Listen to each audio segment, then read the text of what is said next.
Nationwide agitation to be held at Freedom Park in Bangalore starting next week for 3 days. The agitation is likely to be participated by over 130 NGOs, organizations, socio-political, and also the agitation is likely to be attended by over 50,000 people at Freedom Park in Bangalore city starting next week. The movement will be led by Noor Sridhar, is a known socio-political activist from Karnataka. तो इसके ऊपर state government को में दबाव लाने के लिए struggle चल रहा है। लगभग 50,000 लोग इस स्ट्रगल में पार्टिसिपेट हो रहे हैं। फ्रीडम अभी स्ट्रगल करने के लिए कहीं भी जगह नहीं रखा, सब लोग फ्रीडम पार्क में ही आना बोल रहे हैं। तो फ्रीडम पार्क भर के पूरा बेंगलोर में ही बड़ा पॉपुलेशन इसमें हो रहा है। ये उनकी जिम्मेदारी, हम नहीं कुछ नहीं कर सकते। रोड ब्लॉक होगा, ये सब होगा, तो ये हमारी जिम्मेदारी नहीं है, क्योंकि उन्होंने कहा कि ओनली बेंगलोर में ही फ्रीडम पार्क पे ही एक ही जगह है स्ट्रगल करने के लिए।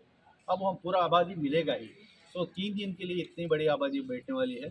तो इतने लोगों को खाना खिलाना, उनको सपोर्ट करना, ये जिम्मेदारी बेंगलोरियंस के ऊपर है। इसके लिए ये कमेटी बनाया गया है, उसका नाम है अन्नद ऋण स्वागत ಮತ್ತು ದಾಸೋಹ समिति। अन्नद ऋण स्वागत ಮತ್ತು ದಾಸೋಹ समिति माने जो हम खाने का खर्च है उसको फिटाने का। ये किसान ने इतने दिन हमको खाना खिलाया है, मजदूर इतने दिन हमारे लिए हर चीज़ बना के दिया है, आज वो रास्ते पे बैठे हैं अपने हक के लिए। तो हमारा अभी फ़र्ज़ बनता है कि उनके लिए हम लोग 3 दिन खाना खिलाएं। इसलिए उनके खाने का इंतज़ाम और रहने का इंतज़ाम, सोने का इंतज़ाम, ये सब करने के लिए एक बड़ा कमेटी बना है। पीटी ललिता नायक जो एक्स मिनिस्टर थे, उन्होंने उसके प्रेसिडेंट हैं। तो वो कमेटी अभी काम कर रहे हैं, और वो कमेटी की तरफ से भी हम अब कॉल दे रहे हैं कि आप बेंगलोरियंस का स्पेशली सपोर्ट चाहिए। ये जो 3 दिन का सर्वधर्म अन्नदासोह बोल रहे हैं ಸಂಬಂಧಪಟ್ಟಂತೆ ನಡೆಯುವಂಥ ಸಂಯುಕ್ತ ಹೋರಾಟ ಕರ್ನಾಟಕದ ಬೆಂಬಲಿಸಿ ಸುಮಾರು ನಮ್ಮ ದಲಿತ ಸಮೂಹಗಳು ಮತ್ತು ಜನಶಕ್ತಿಯಿಂದ ಸುಮಾರು 5,000ಕ್ಕೂ ಹೆಚ್ಚು ಜನ ಆ ಹೋರಾಟಕ್ಕೆ ಬೆಂಬಲಿಸಿ. Sir, on that particular day and time, which are the other places apart from Bangalore which are going to witness this kind of protest?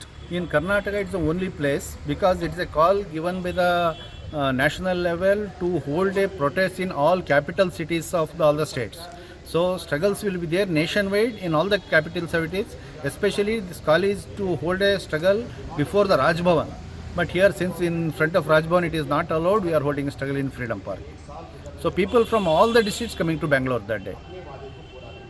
मिलजुल करके जद्दोजहद किया है। अंग्रेज़ों को मुल्क से निकालने की सबसे बड़ी वजह ये थी कि हमारा अपना ये मुल्क है और देशवासियों के लिए हक मिलना चाहिए हर तरह का। उसे तालीम का हक मिले, मईशत का हक मिले, और बुनियादी हुकूक हमारे अपने देश में रहने वाले हिंदुस्तानियों को मिलना चाहिए। इसके लिए हमने बड़ा स्ट्रगल किया। लाखों लोग इस स्ट्रगल में शरीक रहे। कोई ऐसी कम्युनिटी नहीं है जो स्ट्रगल में शामिल नहीं हुई हो। तो अब बात ये थी कि हक के लिए हम लड़ेंगे, सच्चाई के लिए काम करेंगे, और जो लोग मजलूम हैं उनकी हिमायत में खड़े होंगे। अब अभी जो बात आपके सामने आई है, मैं सोचता हूँ इस तरह से कि शाह वलीउल्लाह रहमतुल्लाह अलैह का वो कौल मैं आपको याद दिलाता हूँ। उस हुकूमत को हुकूमत में रहने का हक नहीं है, या उन सियासतदानों को हुकूमत में रहने का हक नहीं है जो किसानों का हक अदा नहीं करते। फिर ये भी कहा गया कि ताजिरों के साथ अच्छा सलूक नहीं करते, किसानों का हक अदा नहीं करते, मज़दूरों का हक अदा नहीं करते। उन्होंने कहा कि ऐसे हुक्मरानों को हुकूमत में रहने का कोई हक नहीं है। अब ज़रा सोचिए कि हमारा देश अब किस तरफ जा रहा है। ये स्ट्रगल की ज़रूरत ही क्यों पड़ी। यहाँ